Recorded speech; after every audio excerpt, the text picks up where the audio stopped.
Hey folks, Chris Thoreau here from Seedleaf, and I'm going to review how you export reports and use our simple data analysis spreadsheet in Google Sheets to filter some of that data and get a look at it in a more granular way. So first you're going to do is navigate to reports, select the date range you want to export, and I'm going to do April 1st to December 31st. Now, obviously, these numbers to December 31st are still theoretical, but I'm going to do it just for demo's sake. If we do the on screen, it's going to show you the report that you are probably already familiar with here. But we are going to do the CSV, and we're going to generate that. Save that and open it up. Now, two things you need to do here. I like to just set my columns. In the harvest date, select that whole column, right click and go to Format Cells, go to Date, and select this format here. I'm finding other formats just aren't transferring over well to Google Sheets, so this is a fairly simple step.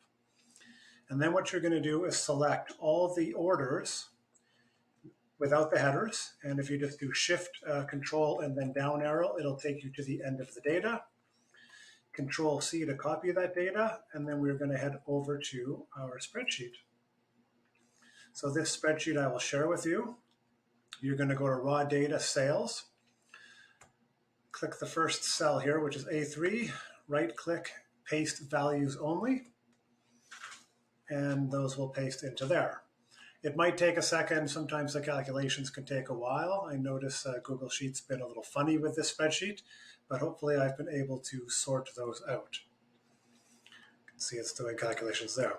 Okay, so once that's in, first tab here summarizes everything by order total, and you can see the date is messed up in that one, so I'll make sure that gets sorted.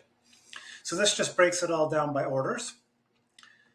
Then you can look at sales by customer. So it breaks it down by customer, customer type, the total number of orders they had, the total sales, the average per order, their minimum order, and their maximum order. Then you can look at sales by customer type. So it breaks things down a similar way. And then there are three charts here that you can take a look at.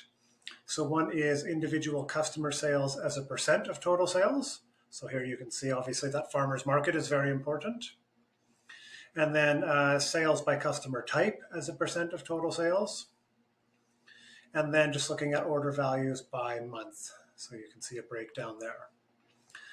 Then we've got a breakdown by product. So it gives you each product by size, the number of units you've sold, the total sales, and then it breaks this down by month. Remember, we just exported from April 1st on, so there's no data for here.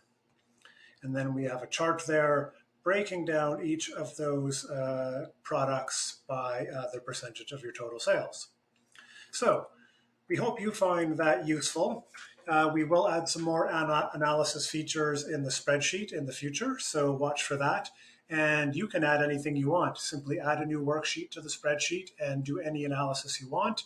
If you come up with some stuff you really like and you want to share it with others, let me know. I can copy that from your sheet and just paste it into other people's sheets.